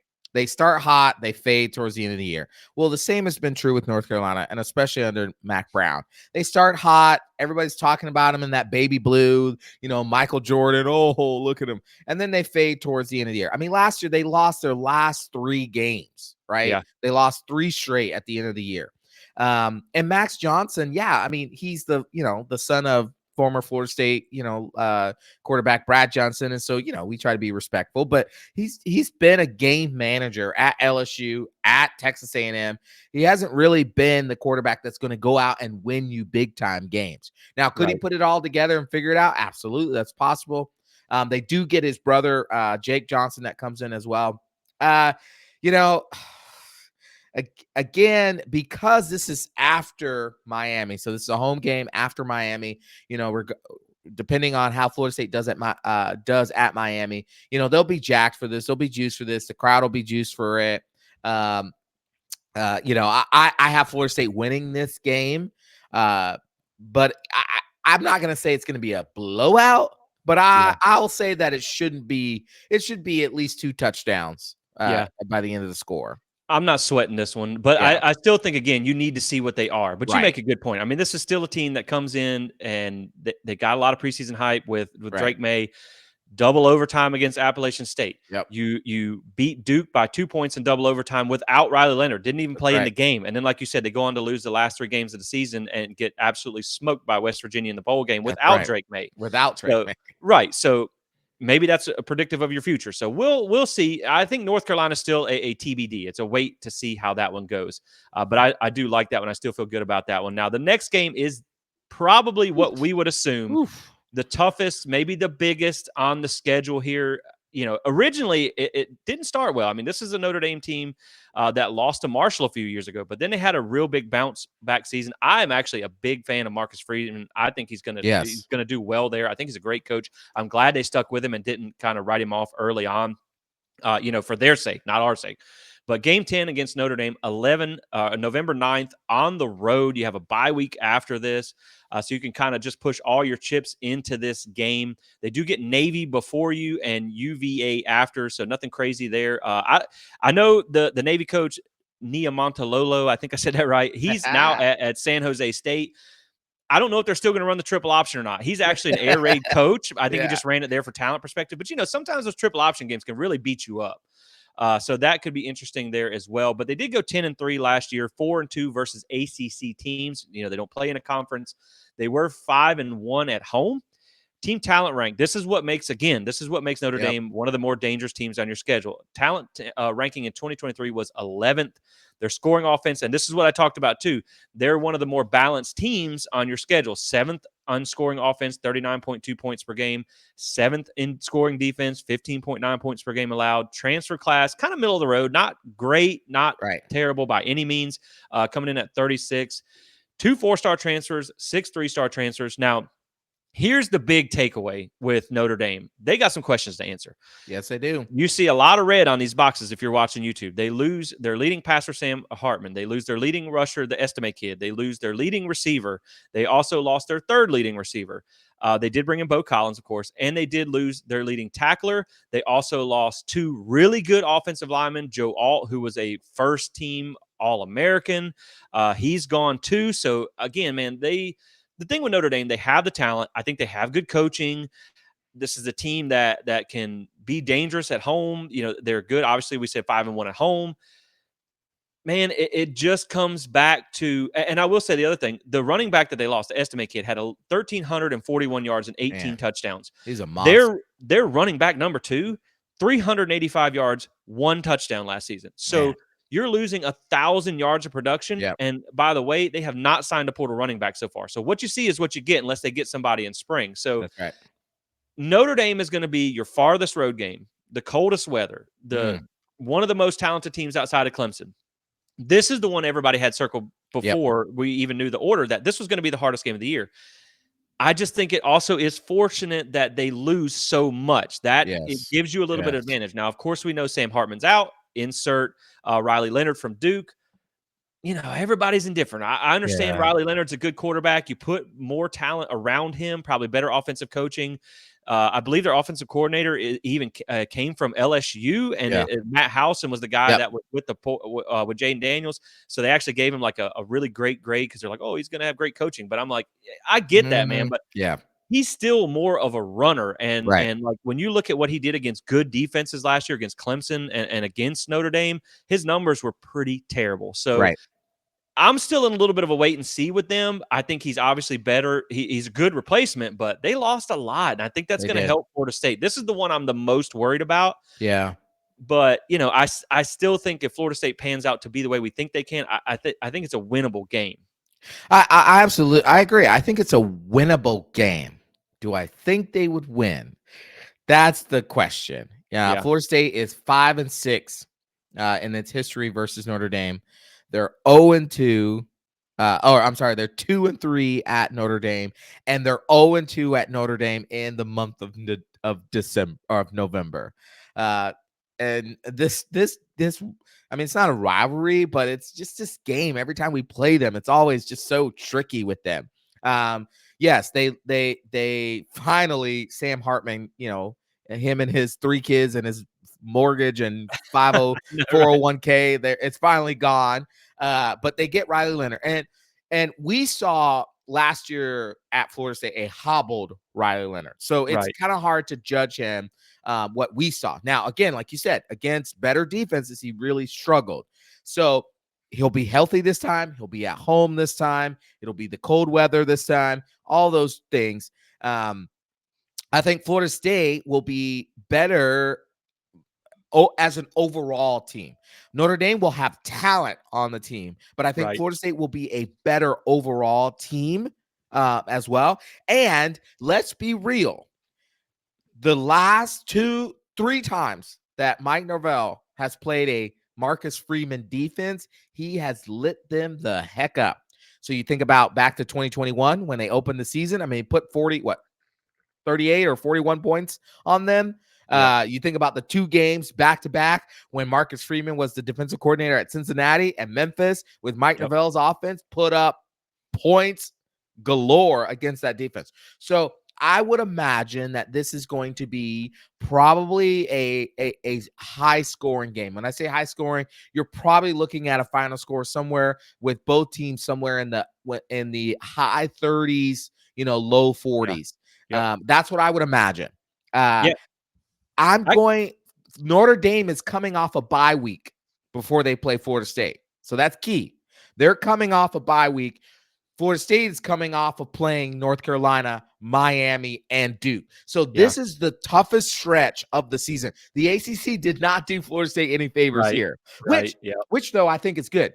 And why I think it's good is because last season, Florida State had all of its toughest games were all spread out. Right. Now they're putting them all together in the middle of the season. This will keep the nation's eyeballs on Florida State, especially if they're winning, to see how well they do. This is going to be the toughest part of that stretch. This is a toss-up. Oof. I don't know. I don't know if I can pick this one right now.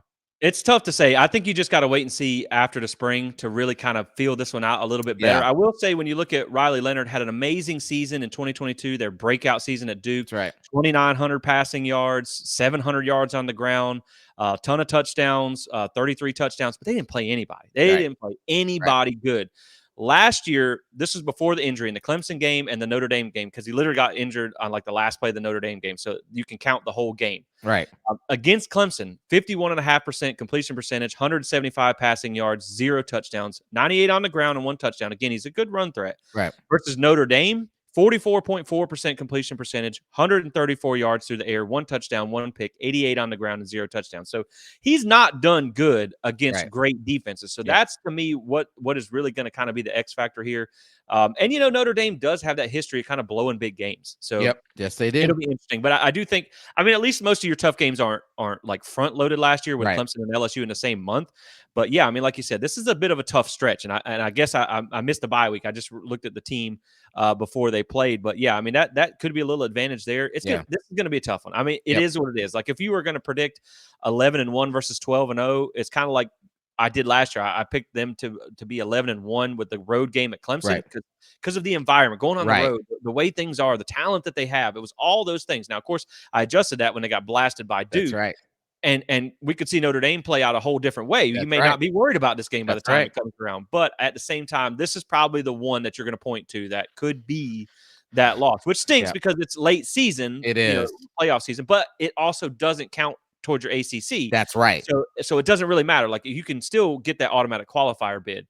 Now, game 11, and it doesn't real quick, and it doesn't hurt if you're undefeated at this point or you have one loss at this point. This doesn't knock you out of the playoff picture if you lose this game because remember, it's the top 12 that are going to get in. So.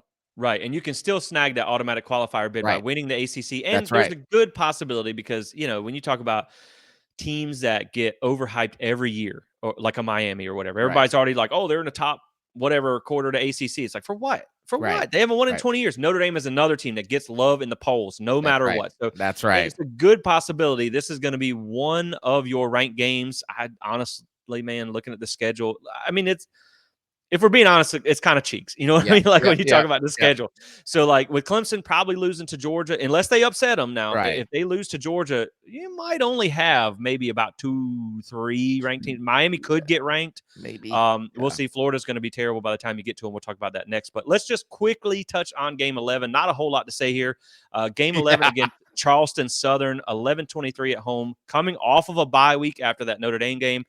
This is one of those bye weeks that's kind of misplaced in the schedule that I really didn't love. But again, like I said, you're coming off that Notre Dame game.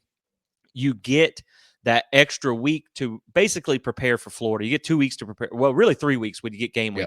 About 3 weeks to prepare for Florida, and then the ACC championship on the other side if you've made it to that. And you'll already know at that point.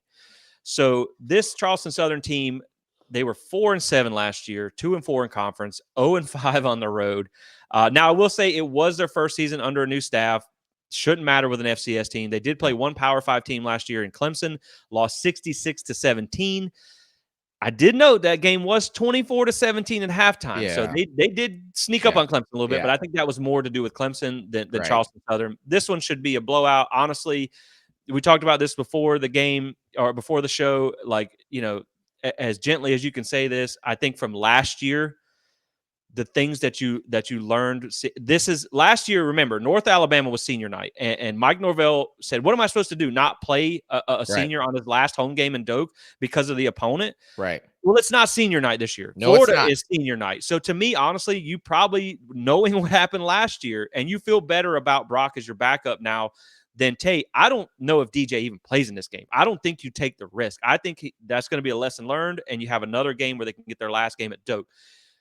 you should still run away with this one by 40, 50 points. So I'm Yeah, not, even with the backups, I'm not yeah, worried about this game in any way, shape, or form. This is a tune-up game before Florida. It is what it is. You win, you move on. I yeah, don't know if you yeah, have any yeah. thoughts on this other than it should be Uh, a blowout. Other than it should be a blowout. Yeah, they lost 66-17 to Clemson. They lost 77-21 to Western Carolina last year. Ouch. Okay. Ouch. Mike, listen. Mike, listen. Listen. Bye week. This is basically a bye week. Don't Yeah. play DJ. Don't Don't play play anybody. DJ. Don't play anybody. Right? Right. Like give them 2 weeks, play your backups, this is a great game if you're trying to prepare for 2025 being the Brock Glenn era. This is a great game to give it all to him, right? Yep. Yep. Especially if we're undefeated. Right. I want to see Luke Kromenhoek in this game, you know. Exactly. Come on, Mike. And Mike. I do think this year you will see them try to prepare if they get the opportunity. If they Yeah. get up big in some of these games, I Yeah. do think you'll see more of the backups playing Yeah. because I think he knows you just saw last year. You want to see not only the development come further along for those Yep. players, Yep. but you also want the nation to see them have a sample set where if again, it's not a 14 playoff, so it won't be the same situation. Right. But maybe if Brock Glenn has a full game under his Right. belt and a couple quarters here and a couple quarters there, then it's not so much guesswork because Tate really didn't play Correct. at all last That's year, right. other than like the Southern Miss game. So I think you will see them dig deeper into the depth chart when it is available to kind of build that depth and to let people know we do have players down the Right. depth chart that can play. So yeah, to me, I would rest most of my starters in this game, or maybe I don't even want to say one series. I don't Yeah. don't No. nothing. No. You know, if you want them to play, go out, let them take a knee on first down, and then put the rest in. So, but yeah, you should win that one. You should feel good about that one, like you said. Just I think you get that win, you get out of there, and you just try and avoid injury. That's after last year, that's the biggest scare. So you just Absolutely. focus on that and get out of there. So now the next game, obviously, last home game in Doak, one of the biggest ones of the year, as always, Game 12 versus Florida, November 30th, Thanksgiving week inside Doak Campbell Stadium. Last year they went 5-7, 3-5 in conference. Away games were 1-4, terrible on the road. So that makes you feel a little good there. Again, though, this is the same thing with Miami. 2023 team talent rank 15th. So they got talent there. I mean, I feel like to me with Florida, it's more concentrated talent at certain places rather than more spread out across the roster with Miami. But their scoring offense was 59th, 28.4 points per game. Scoring defense was 78th, not that great. Gave up 27.6 points per game. Transfer class rank, they did pretty good in the portal this Yeah. year. So top They 25 had transfer to. class. Right. They had to. Because the seat's warm under Billy, and it's going to be a Mhm. tough year because of that schedule. But 4 4-star transfers, 7 3-star transfers. They do bring back their leading passer, Graham Mertz, who, I'll eat a little crow here. He was better than I gave him Yep. credit for. But, I mean, again, when you don't throw the ball down the field, you just dink and dunk, it's not hard to have good numbers. Not too You hard. do right. You do bring back your leading rusher in Montrell Johnson, but you also lost Trevor Etienne to That's Georgia, right. your rival. So they were pissed about that one. But you lose a significant amount of production in the rushing game there as well. Also, you do lose your leading receiver, who decided to move on and go to the NFL. And then you also lose the leading tackler on the defense as well. So they lost their wide receiver running back two. They lost 2 offensive linemen. We have one of them.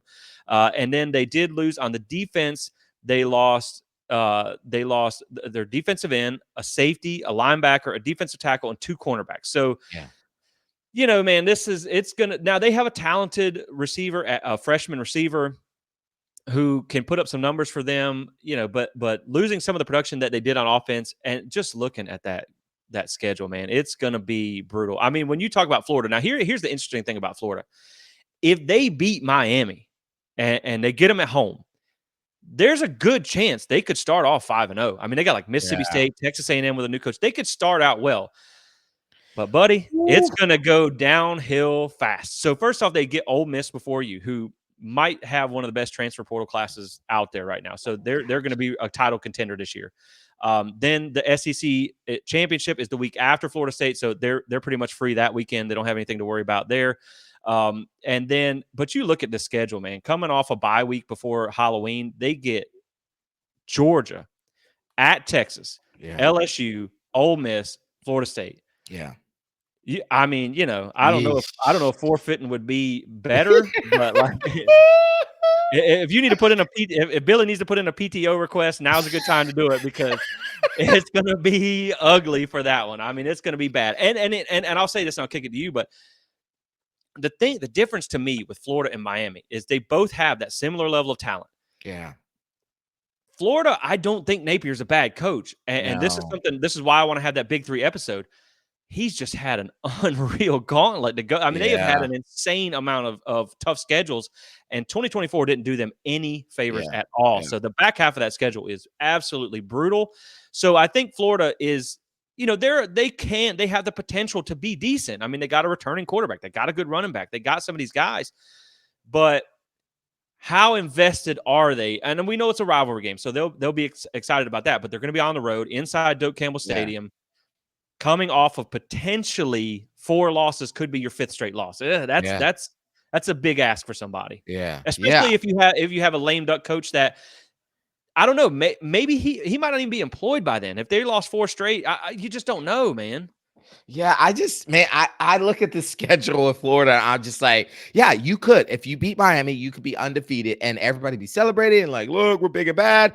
And then that 6 games leading to FSU are like Tennessee, Kentucky, Yeah, which has beaten them last 3 times, Georgia, which is probably going to smack them, Texas, LSU, Ole Miss. Oh, like the SEC like must like somebody in that program did something wrong to Greg Schlenke, because I mean that schedule is murder's row. they didn't My do Napier goodness, any favors. Yeah, and I didn't even mention at Tennessee and Kentucky. It's just they gosh. could be on a 7.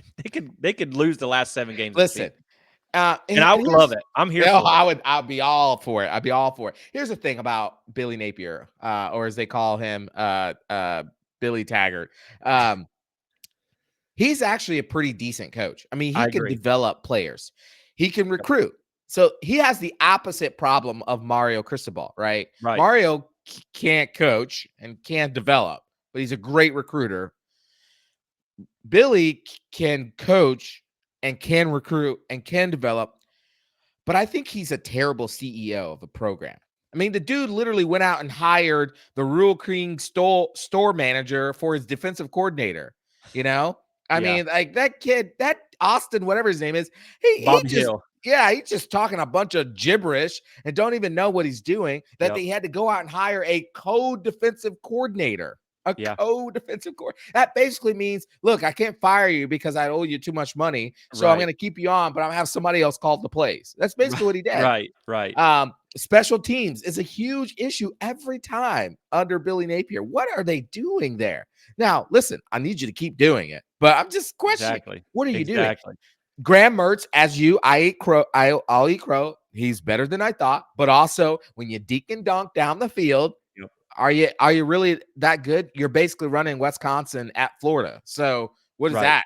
You know, I think by the time they get to Florida State, I would imagine I'm gonna go out on a limb here. Oof, I don't know if I should say this. I would just say I would be surprised if Billy is still the coach by the end of Yeah. the season. I Yeah. would be very surprised. Yep. And I think you let them wear this one because you don't want Yeah. to bring in a new coach to that Who are you schedule, bringing in? but Right. it's going to be hard, man, because they're probably going to put together another losing season. I mean, unless they just absolutely sneak up on some people, and even then, Right. I mean, even if you, I mean, I think if you put like together a 7-6 year, 7-5 with that schedule, that's probably a win for them. I I just don't actually think it's think he going to could go keep that his way. job if he went 7-5. Right, right, and you lost Pearsall was the guy I was trying to think of. He's actually He was actually pretty good. Yeah, I he don't think was. Restrepo's great at Miami, but Yeah. I think Pearsall was pretty decent. But Eugene Wilson is the kid I'm thinking of at receiver who Yeah. is a talented freshman. So they got a few pieces, but man, Yeah. unless they kill it in the portal in the spring, they're probably in trouble. Like I envision by the time that game in Doak is over, like the picture, the meme after the Popeye sandwich came out where the workers just sitting on the bench like It's holding their just head. Billy's just gonna be tired at yes. the end of the season, man. Yes. That Yes. man is gonna need like a cigarette and a strong drink after that last 6 or 7 games because it's gonna be a effing of epic proportions the way that schedule set up for them. So, like you said, I think Oh, man. he must have pissed somebody off in the He SEC office did. because they didn't do them any favors. But with that being said, I think you went in there and I know they had a freshman last year Yeah. and you had your backup last year. You still went into the Swamp and beat them.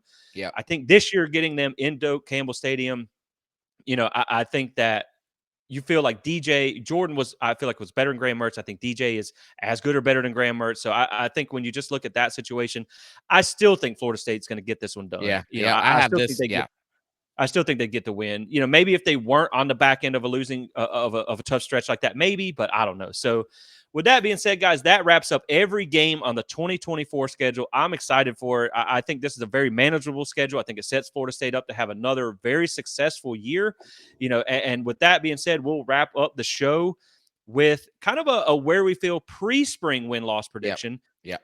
Because again, remember, guys, a lot of this can change. You got Keon Coleman in the spring. You got That's right. Dylan Gibbons in the spring. You That's could right. lose some people in the spring. There's a lot that can happen between now and then for you and other teams. Once we get to take a look at them in the spring game and see how the rest of the portal season shakes out, then we'll kind of be able to do a more Yep. accurate assessment. But as of right now, Michael, I think my ceiling again is, and this is pending on staying healthy, of course. I think your ceiling here again is 12-0 in Yeah. 2024. I think your floor is probably 9-3, and Yeah. that's your absolute floor. I think anything below 9-3 would be a disappointment. I think Yeah. and again, some people might not like the comments, but I'm just being honest, guys. I mean, this Yep. this is I try to have credibility here. I hate Miami as much as everybody else. I think Absolutely. your three toughest games that make me sweat a little bit is Notre Dame, Yep. Clemson, and Miami. Those are the That's right. three that I Those are worry three. about. Yep. But outside of that, I think you get Clemson at home. I think you got a little rebuilding to go on at Notre Dame, and then Miami just still has not put it together. So I'm feeling like probably an 11-1 season as we Yeah. stand right now until I get to see things in action. I think again, 9-3 is your floor, 12-0 is your ceiling, 11-1 is most likely. I think you should be able, as long as you get past Clemson, I think you should be able to make it into the Yeah. ACC championship. You don't play Louisville, you don't play That's right. Virginia Tech. You don't play NC State. The ACC schedule was great for Yeah. you this year. Yes. So as Yes. long as you don't have any upsets that you weren't planning on, Right. and you never, obviously they call it upsets for a reason. You weren't That's planning on right. them, but I think it's probably going to be Florida State Louisville in the ACC championship again. Again, yeah. Yeah, I agree with you. I think the ceiling is 12-0 for sure. And I think the floor is 9-3. I think if you have a season that's worse than 9-3, again, an 8-4 season, which is what I originally was thinking. It's not a bad season, but you're just left with a sour taste of like, oh man, like Right. those, whatever those 2 losses or 3 losses were, that likely means that you either lost all of Clemson, Miami, and Notre Dame, and somewhere you got upset if you're at 8-4, right? Yep. It'd be weird if you won all those games and then lost the ones you shouldn't have lost. Right. And I will say real quick, if you think about it, it also matters how it plays out. That's Because right. let's just say you drop one of those 3 games, That's right. not named Notre Dame, and you lose Notre Dame, because of the divisions You're right. are gone now.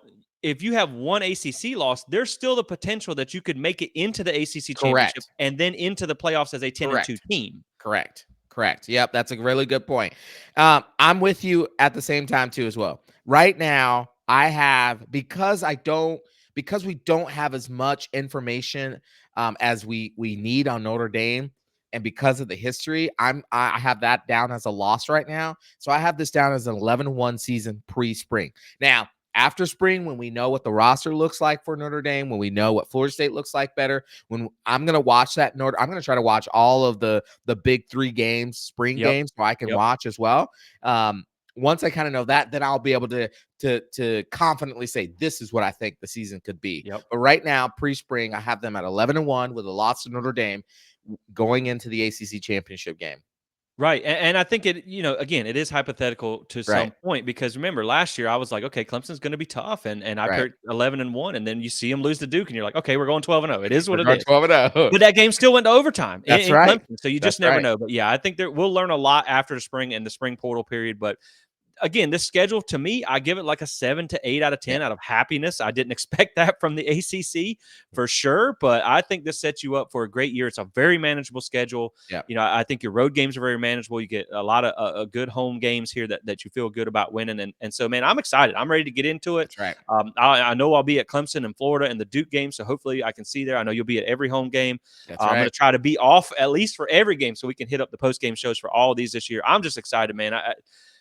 It's so fun to start talking about it already. Yeah, I know it's like absolutely. 200 and something days away, so it still feels like forever away, but now you're getting to where like you can really start to get excited. You can start to book your hotels. Yep. You might have to take out a second mortgage to get a That's hotel in right. Tallahassee, That's right. which is ridiculous. But now you can really start to put pen to paper to figuring things out, and that's what's Absolutely. exciting about this next season coming up. Yeah, and I'll just say this one last thing. One of the things I love most about this is last year, you remember after the bye, Florida State had 9 straight games. Yes, And as you yes, saw, the injury toll, the offense really started to go. I mean, the offense was trending downward before Jordan got hurt.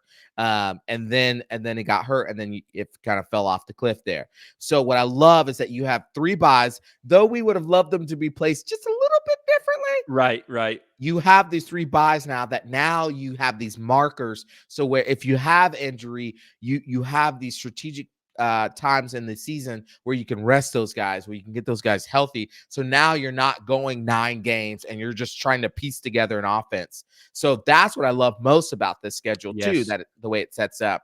And so if you do go undefeated again, man, now you should be right. You should be going into November. Mike Norvell has always said, man, you should be playing your best ball in November. Well, this schedule actually sets up for that to be possible. Right. Hopefully, you're not going into like an ACC championship game with offensive linemen that almost have to be carted onto the field, let Exactly. alone off the field because they're just so beat up. So, yeah, I think that's a good point. I think the 2 bye weeks is good for the health of the players overall. I think it's good for the sport. And that week 0 game gets you that third one. So, That's right. I think it sets up really well. I think it's very manageable. Like I said, you miss some of the tougher ACC That's teams. You right. don't have that crazy out a conference schedule. Now, again, the next couple of years, you got Alabama, Georgia, Whew. Georgia. So, Yep. we'll see what Alabama is. That's going to be interesting. That's right. Kind of experiment there to see how that goes. But overall, guys, it sounds like it's going to set up for another successful season, and we can't wait to bring you coverage of it all season long. So if you've watched this long, guys, and you've enjoyed the show, please like and subscribe. We would have greatly appreciate that. We have passed 1,000 subscribers, so we thank you for that. Also, check out Alumni Hall FSU. New season, you're going to need some new gear. That's right. Go check them out. Get 10% off with code SPEAR at their new location, 1415 Timber Lane Road, as well as online at alumnihall.com. Thank you guys so much. We're going to work on some shows coming up. We got some fun stuff planned for you guys, so make sure you check back for that. But as always, guys, thanks for tuning in. Thank you for watching, and go Go Noles. Knowles.